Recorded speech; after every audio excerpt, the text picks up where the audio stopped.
ಕುಟುಂಬ ಕನ್ನಡ ಬ್ಲಾಗ್ಸ್ಗೆ ತಮ್ಮೆಲ್ಲರಿಗೂ ಸ್ವಾಗತ. ನಾನು ನಿಮ್ಮ ಪ್ರೀತಿಯ ಕನ್ನಡತಿ ಭಾಗ್ಯ. ಫ್ರೆಂಡ್ಸ್, ಎಲ್ಲರೂ ಹೇಗಿದ್ದೀರಾ? ಎಲ್ಲರೂ ಸೇಫಾಗಿ ಚೆನ್ನಾಗಿದ್ದೀರಾ ಅಂತ ಹೇಳಿ ಭಾವಿಸ್ತಾ ಇವತ್ತಿನ ವೀಡಿಯೋನ ಶುರು ಮಾಡ್ತಾ ಇದ್ದೀನಿ. ಇವತ್ತು ಸಂಡೇ ಮಾರ್ನಿಂಗಿಂದ ಈವ್ನಿಂಗ್ವರೆಗೂ ಡೇ ಎಲ್ಲ ಹೇಗಿತ್ತು ಆ್ಯಂಡ್ ಆಲ್ಸೋ ಇವತ್ತು ರೆಸಿಪಿನೂ ಶೇರ್ ಮಾಡ್ತಾ ಇದ್ದೀನಿ. ಯಾವ ರೆಸಿಪಿ ಅಂತ ಕೊನೆವರೆಗೂ ನೋಡಿ ಅಂತ ಹೇಳ್ತಾ let's start the video guys. ಯಾರಾದರೂ ಹೊಸದಾಗಿ ನಮ್ಮ ಚಾನಲ್ನ ನೋಡ್ತಾ ಇದ್ದರೆ ಚಾನಲ್ ಸಬ್ಸ್ಕ್ರೈಬ್ ಮಾಡ್ಕೊಳ್ಳಿ ಆ್ಯಂಡ್ ನಿಮ್ಮ ಫ್ರೆಂಡ್ಸ್ ಆ್ಯಂಡ್ ಫ್ಯಾಮಿಲಿಗೂ ಶೇರ್ ಮಾಡಿ. ನಿಮ್ಮ ಅನಿಸಿಕೆ ಅಭಿಪ್ರಾಯಗಳನ್ನು ಕಮೆಂಟ್ ಬಾಕ್ಸಲ್ಲಿ ಕಮೆಂಟ್ ಮಾಡಿ ಅಂತ ಹೇಳ್ತಾ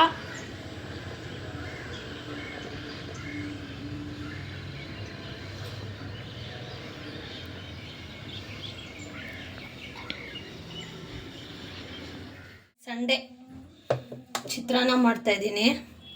ಚಿತ್ರಾನ್ನಕ್ಕೆ ಯೂಶಲಿ ನಾವು ಸೋನಾ ಮೊಸರಿನೇ ಹಾಕೋದಲ್ವಾ, ಬಟ್ ಇವತ್ತು ನಮ್ಮ ಯಜಮಾನ್ರಿಗೆ ರೇಷನ್ ಅಕ್ಕಿ ಚಿತ್ರಾನ್ನ ಬೇಕಂತೆ. ಅದು ಒಂಥರ ಚೆನ್ನಾಗಿರುತ್ತೆ ಗೈಸ್ ತಿನ್ನಕ್ಕೆ. ಅದಕ್ಕೆ ಇವತ್ತು ರೇಷನ್ ರೈಸ್ ಹಾಕಿ ಚಿತ್ರಾನ್ನ. ಸೊ ಅವ್ರ ಮುಖ ತೊಳ್ಕೊಬರೋಷ್ಟಕ್ಕೆ ಚಿತ್ರಾನ್ನ ಮಾಡಿಬಿಟ್ರೆ ಕೆಲಸ ಮುಗೀತು ಅನ್ನೋ ಥರ. ಇನ್ನು ಮಧ್ಯಾಹ್ನಕ್ಕೆ ಊಟಕ್ಕೆ ಅಂತ ಹೇಳಿ ಆಲ್ರೆಡಿ ಇಲ್ಲಿ ನೋಡಿ ಬೆಳ್ಳುಳ್ಳಿ, ಶುಂಠಿ, ಈರುಳ್ಳಿ ಎಲ್ಲ ಬಿಡಿಸ್ಕೊಂಡಿದ್ದೀನಿ. ನೀವು ಅನ್ಕೋಬೋದು ನಾನ್ ವೆಜ್ ಅಕ್ಕ ಇವತ್ತು ಏಕಾದಶಿ ಅಲ್ವಕ್ಕ ಅಂತ. ನಾನ್ ವೆಜ್ ಅಲ್ಲ ಗೈಸ್. ಏನು ಮಾಡ್ತೀನಿ ಅನ್ನೋದನ್ನು ಗೆಸ್ ಮಾಡಿ ಇನ್ನೊಂದು ಸ್ವಲ್ಪ ಹೊತ್ತಿಗೆ ನಾನೇ ಹೇಳ್ತೀನಿ, ಓಕೆನಾ? ಸೊ ಯಾರಿಗೆಲ್ಲ ಈ ರೇಷನ್ ರೈಸಲ್ಲಿ ಚಿತ್ರಾನ್ನ ಇಷ್ಟ ಕಮೆಂಟ್ ಮಾಡಿ, ನಮ್ಮ ಯಜಮಾನ್ರ ಥರ. ಯಾಕಂದರೆ ನೋಡಿ, ಸೋನಾ ಮೊಸರಿ ಇವಾಗ ಬಂದಿದೆ, ಓಕೆನಾ? ಬಟ್ ಬೆಳೆದು ಬಂದ ದಾರಿಯನ್ನು ಮರಿಬಾರ್ದು. ಆವಾಗ ಸೋನಾ ಮೊಸರಿ ಅದೆಲ್ಲ ಇರಲಿಲ್ಲ ಬಿಡಿ. ನಾವೆಲ್ಲ 19 ಕಿಡ್ಸ್ ಅಲ್ವಾ, ನಾವು ಚಿಕ್ಕವರಿದ್ದಾಗ ರೇಷನ್ ಅಕ್ಕಿ ಅದರೊಂದು ರುಚಿನೇ ಬೇರೆ.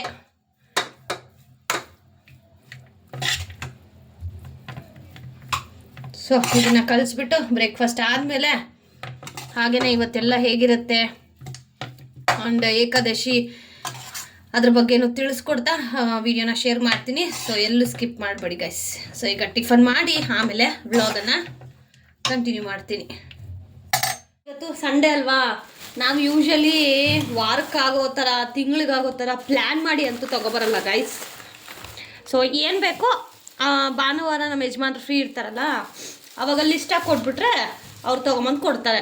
ಬೈ ಚಾನ್ಸ್ ಇಲ್ಲ ಅಂತ ಅಂದರೆ ಈ ಡ್ಯೂಟಿಗೆ ಹೋಗ್ಬಿಟ್ಟು ಸಾಯಂಕಾಲ ಮನೆಗೆ ಬರ್ತಾರಲ್ವಾ, ಸೊ ಆ ಟೈಮಲ್ಲೂ ತಗೊಂಬಂದು ಕೊಡ್ತಾರೆ. ಸೊ ಇವತ್ತು ಟೊಮೊಟೊ ಬೇಕಾಗಿತ್ತು, ಅದೂ ಆಗಿತ್ತು. ಸೊ ಹಾಗಾಗಿ ಟೊಮೊಟೊ ತರಿಸ್ದೆ. ಅದಾದಮೇಲೆ ಇವಂತೂ ನಮಗೆ ಬೇಕಾಗಿರುವಂಥದ್ದು ಸೊ ಪುಳಿಯೋಗರೆ ಪ್ಯಾಕೆಟ್ಗಳು, ಬಿರಿಯಾನಿ ಮಸಾಲ. ಆ್ಯಕ್ಚುಲಿ ಇವತ್ತು ನಾನ್ ವೆಜ್ ಇಲ್ಲ ಅಲ್ವಾ, ಸೊ ಮಂಗಳವಾರ ಪರ್ಯಂತ್ಗೆ ಬಿರಿಯಾನಿ ಮಾಡ್ಕೊಡೋಣ ಅಂತ. ಓಕೆನೇನೋ? ಡ್ಯಾಡಿಗೆ ಹೇಳ್ಬಿಡು, ಡ್ಯಾಡ್ ಮಂಗಳವಾರ ಚಿಕನು ಇಲ್ಲ ಮಟನ್ ತಂದ್ಕೊಡು, ಬಿರಿಯಾನಿ ಮಾಡ್ಕೊಡ್ಲಿ ಅಂತ.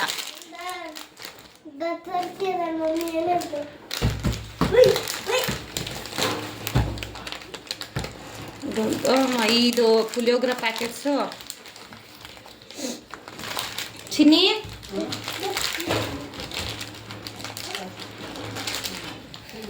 ಚಿನ್ನಿ ಮಲಗಿದ್ಯಾ? ಏನಿಲ್ಲ ಮಲ್ಕೊ. ಅದಾದಮೇಲೆ ಬರೀ ಒಂದು ಕವರ್ ಕೊಡಮ್ಮ ಈ ಆಲೂಗಡ್ಡೆ ಹಾಕೋಕ್ಕೆ.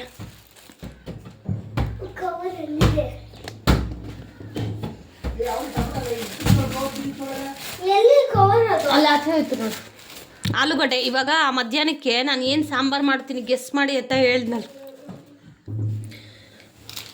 ಸೊ ಏನು ಸಾಂಬಾರಿಗೆ ಅಂತ ಹೇಳಿ ನೀವು ಗೆಸ್ ಮಾಡಿ, ಓಕೆನಾ? ಆಲೂಗಡ್ಡೆ ಬೇಕಾಗಿತ್ತು ಮಸಾಲೆಗೆ. ತಗೋರಿ, ಅದೇ ಇದೆಯಲ್ಲ ಬಾಕ್ಸ್.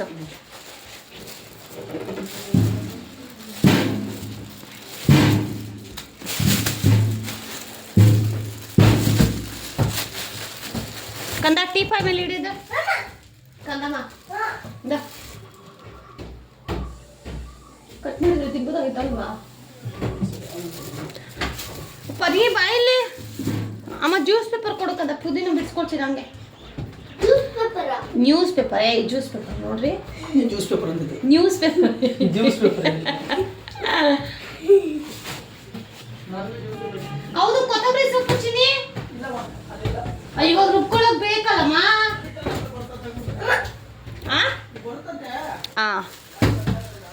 ಸೊ ಪುದೀನ ತಂದಿದ್ದಾರೆ, ಕೊತ್ತಂಬರಿ ಸೊಪ್ಪು ಬೇಕು.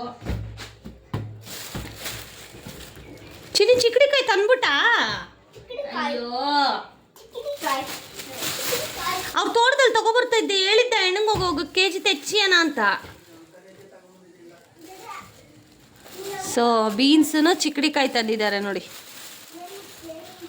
ಚಿಕ್ಕಡಿಕಾಯಿ ಅವತ್ತು ಹೋಗಿದ್ದೆ ನಾನು ತೋಟದ ಹತ್ರ, ಬಟ್ ಅವರು ನೆಕ್ಸ್ಟ್ ವೀಕ್ ಕೇಳ್ತೀನಿ ಅಂತಂದರು. ಬೀನ್ಸ್ ಚೆನ್ನಾಗಿದೆ ಚಿನಿ, ಬೀನ್ಸ್ ಚೆನ್ನಾಗಿದೆ. ಸೊ ಈಗ ಪುದೀನ ಬಿಡಿಸ್ಕೋತೀನಿ, ಮಸಾಲೆಗೆ ರೆಡಿ ಮಾಡ್ಕೋಬೇಕು. ಸೊ ಬನ್ನಿ ಬೇಗ ಬೇಗ ಕೆಲಸಗಳು ಮುಗಿಸ್ಕೊಳ್ಳೋಣ.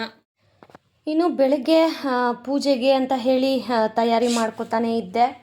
ಅಷ್ಟೊತ್ತಿಗೆ ಬ್ರೇಕ್ಫಾಸ್ಟ್ ಅವರಿಗೆ ಹಾಕ್ಕೊಟ್ರೆ, ಸೊ ದಟ್ ಟಿಫನ್ ಮುಗಿಸ್ಕೊಂಡ್ರೆ ಪೂಜೆ ಮಾಡ್ಬೋದು ಆರಾಮ್ಸೆ, ಅವರು ಬರ್ತಾರೆ ಅಂತ ಹೇಳಿ ಬೆಳಗ್ಗೆ ಬೇಗನೆ ಟಿಫನನ್ನು ಮಾಡಿದ್ದೆ. ಸೊ ಟಿಫನನ್ನು ಅವರು ಟಿಫನ್ ಮಾಡೋಷ್ಟೊತ್ತಿಗೆ ನಾನು ಸ್ನಾನ ಮಾಡ್ಕೊಂಬಂದು ಮನೇಲಿ ದೀಪ ಹಚ್ಚೋಣ ಅಂತ ಹೇಳಿ, ಇವತ್ತು ಏಕಾದಶಿ ಬೇರೆ ಇರೋದ್ರಿಂದ ಆ್ಯಕ್ಚುಲಿ ನನಗೆ ಏಕಾದಶಿ ಬಗ್ಗೆ ಸ್ವಲ್ಪ ಕನ್ಫ್ಯೂಷನ್ ಇತ್ತು.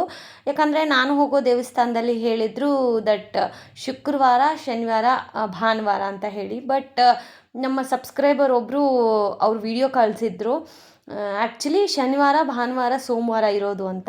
ಸರಿ ಯಾವ ದಿನ ಆದರೆ ಏನು ಫಸ್ಟ್ ತಿಳ್ಕೊಳ್ಳೋಣ ಅಂತ ಹೇಳಿ ಆಮೇಲೆ ಮಂತ್ರಾಲಯದು ಗ್ರೂಪ್ ಇರುತ್ತಲ್ಲ, ಸೊ ಅಲ್ಲಿ ಹೋಗಿ ಚೆಕ್ಔಟ್ ಮಾಡಿದಾಗ ಸಂಡೇ ಅಂತಲೇ ತೋರಿಸ್ತು ಏಕಾದಶಿ. ಸೊ ಅದಕ್ಕೆ ಏಕಾದಶಿನ ಬೆಳಗ್ಗೆನೇ ಮಾಡೋಣ ಅಂತ ಹೇಳಿ. ಉಪವಾಸ ಇರೋಕ್ಕಾಗಲ್ಲ ಗೈಸ್, ನನಗೆ ಗ್ಯಾಸ್ಟ್ರಿಕ್ ಇದೆ.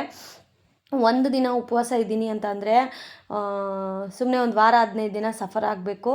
ದೇವ್ರೇನು ನಮ್ಮನ್ನ ಉಪವಾಸ ಇರಿ ಪೂಜೆ ಮಾಡಿ ಅಂತ ಹೇಳಲ್ಲ. ಆ್ಯಕ್ಚುಲಿ ಏಕಾದಶಿ ಉಪವಾಸ ಮಾಡೋದ್ರಿಂದ ಎಷ್ಟು ಬೆನಿಫಿಟ್ ಇದೆ ಗೊತ್ತಾ? ಅವತ್ತಿನ ದಿನ ಯಾರೆಲ್ಲ ಊಟ ಮಾಡ್ತಿರೋ ಅದು ಪಾಪಕ್ಕೆ ಸಮಾನ ಅಂತೆ. ಒಂದು ಇವಾಗ ಮಟನ್ ಚಿಕನ್ ಏನು ತಿಂತೀವಲ್ಲ, ಸೊ ಆ ಥರ ಪಾಪ ಅಂತೆ ಏಕಾದಶಿ ದಿನ ಊಟ ಮಾಡೋದು. ಆದರೆ ಏನಂತೀವಿ, ನಮ್ಮ ಅನಾರೋಗ್ಯದ ಕಾರಣ, ಕೆಲವೊಂದು ಸಂದರ್ಭಗಳಲ್ಲಿ ಮಾಡೋಕ್ಕಾಗದೇ ಇರೋಂತಹ ಕಾರಣದಿಂದ ನಾವು ಏಕಾದಶಿಗೆ ಉಪವಾಸ ಮಾಡೋಕ್ಕಾಗೋದಿಲ್ಲ. ಮಾಡೋರು ಖಂಡಿತ ಮಾಡಿ, ಒಳ್ಳೆಯದಾಗತ್ತೆ.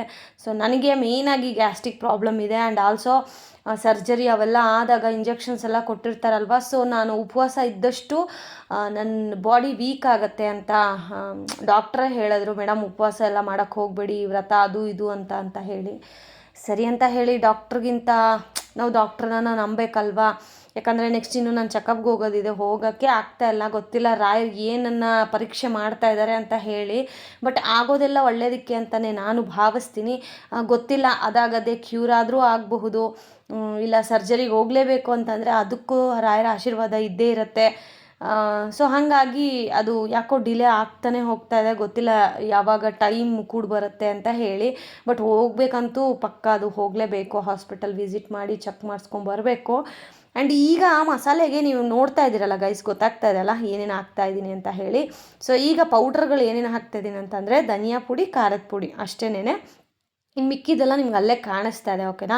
ಸೊ ನೋಡಿಕೊಂಡು ರುಬ್ಕೊಳ್ಳಿ. ಈ ಟೈಮಲ್ಲಿ ಈ ರೆಸಿಪಿ ಎಲ್ಲರೂ ಮನೇಲೂ ಮಾಡ್ತಾರೆ, ಅದಕ್ಕೇ ಸ್ವಲ್ಪ ಬೇಗನೆ ನಾನು ರೆಸಿಪಿನ ಅಪ್ಲೋಡ್ ಮಾಡ್ತಾ ಇದ್ದೀನಿ. ಸೊ ದಟ್ ಈಗ ಈ ಕಾಲ ಶುರು ಆಗಿದೆ. ಸೊ ಮಸಾಲೆ ಬೆಸ್ಟ್ ರೆಸಿಪಿ ಅಂತ ಹೇಳೋಕ್ಕೆ ಇಷ್ಟಪಡ್ತೀನಿ. ನಮ್ಮ ಮನೇಲಿ ಇಷ್ಟಪಟ್ಟು ತಿಂತೀವಿ ನಾವು 3 ಜನ ಅಂತಂದರೆ ಮೇ ಬಿ ಈ ರೆಸಿಪಿ ಅಂತ ಅನ್ಕೋತೀನಿ. ಆ್ಯಂಡ್ ಈಗ ಇದನ್ನೆಲ್ಲ ಫ್ರೈ ಮಾಡಿಕೊಂಡು ಇದು ತಣ್ಣಗಾದ್ಮೇಲೆ ರುಬ್ಕೊಂಡು, ಅದಾದಮೇಲೆ ಸಾಂಬಾರು ಮಾಡಬೇಕಾದ್ರೆ ಯಾವ ಸಾಂಬಾರು ಅಂತ ನೀವೇ ಗೆಸ್ ಮಾಡಿ, ಓಕೆನಾ? ಆ್ಯಂಡ್ ಇವತ್ತು ಏಕಾದಶಿ ಇರೋದ್ರಿಂದ ಏಕಾದಶಿಯ ಬಗ್ಗೆ ಒಂದಷ್ಟು ಮಾಹಿತಿಯನ್ನು ಶೇರ್ ಮಾಡ್ತೀನಿ. ಸೊ ಗೈಸ್, ಏಕಾದಶಿ ಅಂತ ಅಂದರೆ ಎಲ್ಲರ ಕೈಲೂ ಮಾಡೋಕ್ಕಾಗಲ್ಲ. ಈವನ್ ನನ್ನ ಕೈಲೂ ನೋಡಿ ಏಕಾದಶಿ ಉಪವಾಸ ಇದ್ದು ಪೂಜೆ ಮಾಡೋಕ್ಕಾಗಲ್ಲ. ಯಾಕೆ ಅಂತಂದರೆ ನನಗೆ ಎಕ್ಸ್ಪೆಷಲಿ ನಾನು ಹೇಳೋದು, ನನಗೆ ಅನಾರೋಗ್ಯ ಪ್ರಾಬ್ಲಮ್ ಇದೆ, ಓಕೆನಾ? ಗ್ಯಾಸ್ಟ್ರಿಕ್ ಇದೆ, ಆಮೇಲೆ ಊಟ ಬಿಟ್ಟರೆ ಹೊಟ್ಟೆ ಕೆಡುತ್ತೆ. ಸೊ ಈ ಥರ ಸಮ್ ರೀಸನ್ಸಿಂದ ನಾವು ಮಾಡೋಕ್ಕಾಗ್ತಾಯಿಲ್ಲ. ಬಟ್ ಇದು ಯಾವುದೂ ಸಮಸ್ಯೆ ಇಲ್ಲದೆ ಎಷ್ಟೋ ಜನಕ್ಕೆ ರಾಯರ್ ಪೂಜೆ ಮಾಡೋಕ್ಕೂ ಅವ್ರ ಕೈಯಲ್ಲಿ ಆಗಲ್ಲ ಗೊತ್ತಾ? ಅನ್ಕೋತಾರೆ ನಾನು ಪೂಜೆ ಮಾಡಬೇಕು, ಫೋಟೋ ತೊಗೊಬರ್ಬೇಕು ಅಂತ. ಬಟ್ ಅವ್ರಿಗೆ ಆಗೋದೇ ಇಲ್ಲ. ಯಾಕೆ ಗೊತ್ತಾ? ಇವೆಲ್ಲವೂ ಆಗೋದು ನಮ್ಮ ಕರ್ಮಾನುಸಾರ ಫಲ. ಸೊ ಈಗ ನಮ್ಮ ಕರ್ಮ ಮುಗಿತಾ ಬಂದಿದೆ ಅಂತ ಅಂದಾಗ ಒಳ್ಳೆಯ ದಿನಗಳು ಶುರುವಾಗಿದೆ ಅಂತ ಅಂದಾಗ ಮಾತ್ರ ರಾಯರು ನಮ್ಮ ಜೀವನದಲ್ಲಿ ಬರ್ತಾರೆ. ಇದನ್ನು ಯಾರೆಲ್ಲ ಒಪ್ತೀರಾ ಕಮೆಂಟ್ ಮಾಡಿ. ನಮ್ಮ ಜೀವನದಲ್ಲೂ ರಾಯರು ಬಂದಾಗ ಲಿಟ್ರಲಿ ಒಂಥರ ಗಿವಪ್ ಅನ್ನೋ ಥರ ಆಗಿತ್ತು ಗೈಸ್. ಎಲ್ಲೂ ಹೇಳ್ಕೊಂಡಿಲ್ಲ ನಾನು, ಒಂದು ರೀತಿ ಗಿವಪ್ ಥರನೇ ಆಗಿತ್ತು. ಸೊ ಆ ಟೈಮಲ್ಲಿ ರಾಯರನ್ನು ಪೂಜೆ ಮಾಡೋಕ್ಕೆ ನನ್ನ ಒಬ್ಬರು ಸ್ನೇಹಿತರು ನನಗೆ ಹೇಳ್ತಾರೆ. ಆಗ ನಮಗೆ ನೊಂದಿರುವಂಥ ಜೀವಕ್ಕೆ ಒಂದು ಆಸರೆ ಅಂತ ಅಂತೀವಲ್ಲ, ಸೊ ಅದೇ ಥರ ಆ ಟೈಮಲ್ಲೇ ರಾಯರು ನಮ್ಮ ಬದುಕಿಗೆ ಬಂದಿದ್ದು. ಸೊ ಬಂದಾಗ ಆ ಫಸ್ಟ್ ಫ್ಯೂ ಡೇಸ್ ಏನಿರುತ್ತಲ್ಲ, ಎಂತೆಂಥ ಅನುಭವಗಳಾಗುತ್ತೆ ಅಂತ ಅಂದರೆ, ನಿಜವಾಗ್ಲೂ ರಾಯರು ಯಾರು ಸುಮ್ಮನೆ ಯಾರ ಮನೆಗೂ ಹೋಗೋದಿಲ್ಲ. ನಾವು ಅಂದ್ಕೋಬಹುದು, ಬಟ್ ರಾಯರ ಇಚ್ಛೆ ಇದ್ದರೆ ಮಾತ್ರ ಅವ್ರು ನಮ್ಮ ಮನೆಗೆ ಬರೋಕ್ಕೆ ಸಾಧ್ಯ ಆಗೋದು. ಇಲ್ಲ ಅಂದರೆ ನೀವು ಎಷ್ಟೇ ಸರ್ಕಸ್ ಮಾಡಿದ್ರೂ ಆ ತಂದೆನ ನೋಡೋಕ್ಕೂ ಆಗೋದಿಲ್ಲ. ಇದ್ದಂತೂ 100%. ಸೊ ನಾನು ಆ ಟೈಮಲ್ಲಿ ನನ್ನ ಫ್ರೆಂಡ್ ಹೇಳಿದ್ದಕ್ಕೂ ನಾನು ಫೋಟೋ ತೊಗೊಂಬಂದು, ಗೈಸ್ ನೀವು ನಂಬಲ್ಲ, ಫಾರ್ ದ ಫಸ್ಟ್ ಟೈಮ್ ರಾಯರ್ ಫೋಟೋನ ನಾನು ಮುಟ್ಟಿ ಏನೋ ಒಂದು ಪಾಸಿಟಿವ್ ವೈಬ್. ಓಕೆ, ಆವಾಗ ದೇವ್ರ ಮನೇಲಿ ಇಟ್ಟು ಅವತ್ತಿನ ದಿನ ಹೇಗೆ ಪೂಜೆ ಮಾಡಬೇಕು ಅಂತ ಗೊತ್ತಿಲ್ಲ ನನಗೆ. ಸೊ ಹೇಗೆ ಕುಂಕುಮ ಎಲ್ಲ ಇಟ್ಟಿದ್ದೆ ಆಗ ನಾನು. ಸೊ ಅದಾದಮೇಲೆ ನನ್ನ ಫ್ರೆಂಡಿಗೆ ನಾನು ಫೋಟೋ ಕಳಿಸಿದಾಗ ಅವರು ಬರೋಬ್ಬರಿ ಒಂದು 5-6 ವರ್ಷದಿಂದ ರಾಯರನ್ನು ಪೂಜೆ ಮಾಡ್ಕೋತಾ ಬರ್ತಾಯಿದ್ರು.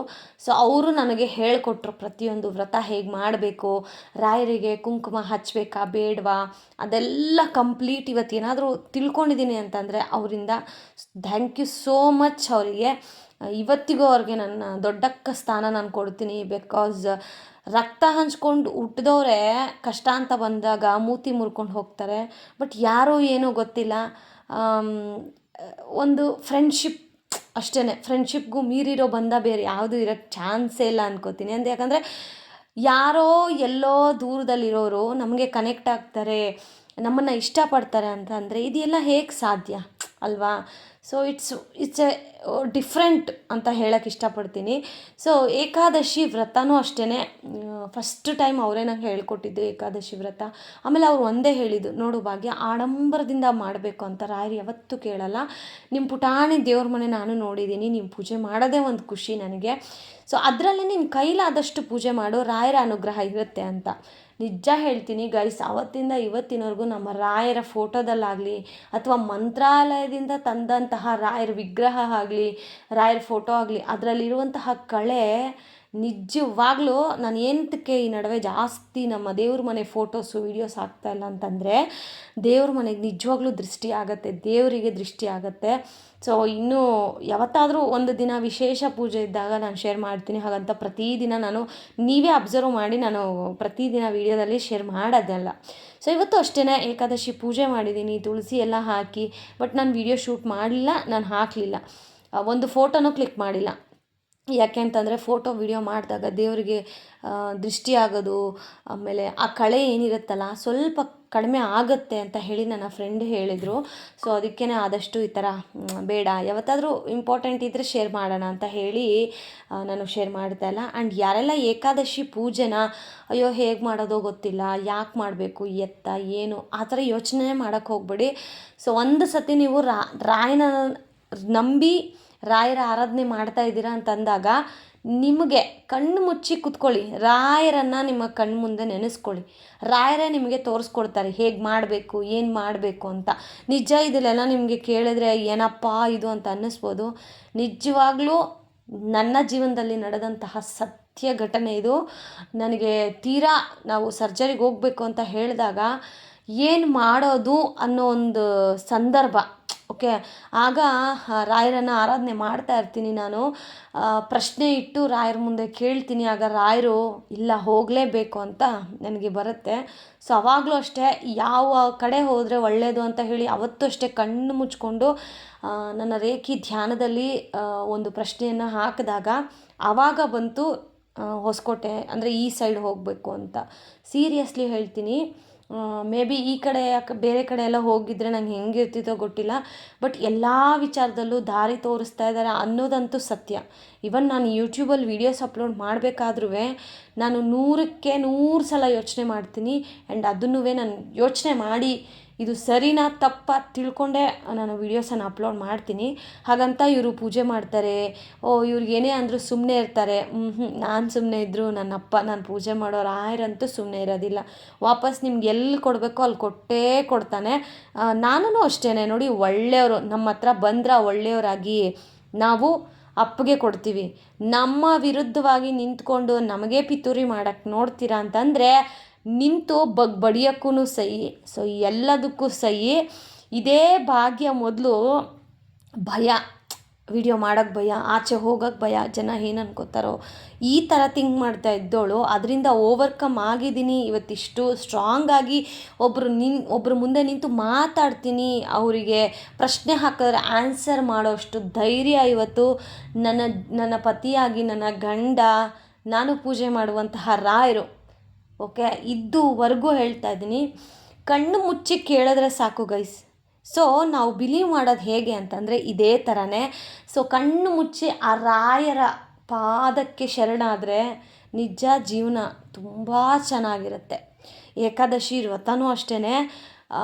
ಏಕಾದಶಿ ವ್ರತ ಯಾರೆಲ್ಲ ಮಾಡ್ತಾರೋ ನೋಡಿ, ಅವರಿಗೆ ಅದು ಎಷ್ಟು ಒಂದು ಜೀವನದಲ್ಲಿ ನೆಮ್ಮದಿ ಇರುತ್ತೆ ಗೊತ್ತಾ. ಸೀರಿಯಸ್ಲಿ ಅದು ಹೇಳೋಕ್ಕಂತೂ ಸಾಧ್ಯ ಇಲ್ಲ. ಸೊ ಈ ಏಕಾದಶಿ ಬಿಟ್ರಾ ನೆಕ್ಸ್ಟ್ ಏಕಾದಶಿ ಆದರೂ ಪೂಜೆ ಮಾಡಿ. ದಯವಿಟ್ಟು ಮಿಸ್ ಮಾಡ್ಕೋಬೇಡಿ ಏಕಾದಶಿಗಳನ್ನು. ರಾಯರ ಆರಾಧನೆ ಇಲ್ಲಿವರೆಗೂ ನೀವು ಶುರು ಮಾಡಿಲ್ವಾ, ದಯವಿಟ್ಟು ಶುರು ಮಾಡಿ. ರಾಯರ ಆರಾಧನೆ ಮಾಡಿ, ಒಳ್ಳೆಯದಾಗತ್ತೆ. ಆ್ಯಂಡ್ ಈಗ ನೋಡಿದ್ರಲ್ಲ ಏನು ಸಾಂಬಾರು ಗೊತ್ತಾಯ್ತಾ? ಗೊತ್ತಾಗಿದ್ದರೆ ಕಮೆಂಟ್ ಮಾಡಿ.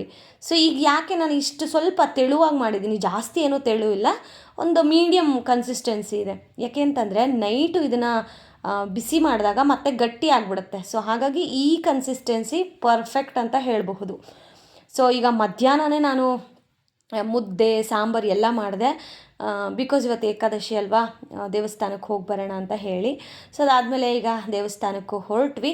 ಸೊ ಅದನ್ನು ಅಷ್ಟೇ, ನಾನು ಏನೂ ವೀಡಿಯೋ ಮಾಡಲಿಲ್ಲ, ಜಸ್ಟ್ ಹೋಗೋದು ಮಾತ್ರ ಒಂದು ಸ್ಮಾಲ್ ವೀಡಿಯೋ ಬೈಟನ್ನು ಶೇರ್ ಮಾಡ್ತಾಯಿದ್ದೀನಿ. ಆ್ಯಂಡ್ ದೇವಸ್ಥಾನಕ್ಕೆ ಹೋಗಿ ಬಂದಮೇಲೇನು ರಾತ್ರಿ ಊಟಕ್ಕೆ ಇದ್ಕಿದ ಬೇಳೆ ಸಾಂಬಾರು ಜೊತೆಗೆ ಅನ್ನ ಮಾಡ್ಕೊಂಡಿದ್ವಿ. ಸೊ ಏಕಾದಶಿ ದಿನ ಹೀಗಿತ್ತು. ಸೊ ನಿಮ್ಮೆಲ್ಲರ ದಿನ ಹೇಗಿತ್ತು? ಸಂಡೇ ಯಾರೆಲ್ಲ ಏಕಾದಶಿ ವ್ರತವನ್ನು ಮಾಡ್ತಾ ಇದ್ದೀರಾ ದಯವಿಟ್ಟು ಕಮೆಂಟ್ ಮಾಡಿ. ಆ್ಯಂಡ್ ಈ ವಿಡಿಯೋ ಹೇಗೆ ಅನ್ನಿಸ್ತು ಅದನ್ನು ಕಮೆಂಟ್ ಮಾಡಿ.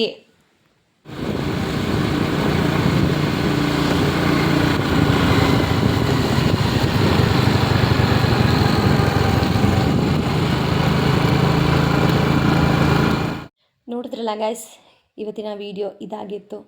ಚಿಕ್ಕವಳೋ ದೊಡ್ಡವಳೋ ಗೊತ್ತಿಲ್ಲ, ನನಗೆ ಒಳ್ಳೆಯದು ಅನಿಸಿರೋದು ನಿಮ್ಮೆಲ್ಲರ ಜೊತೆಗೆ ಹಂಚ್ಕೊಂಡಿದ್ದೀನಿ.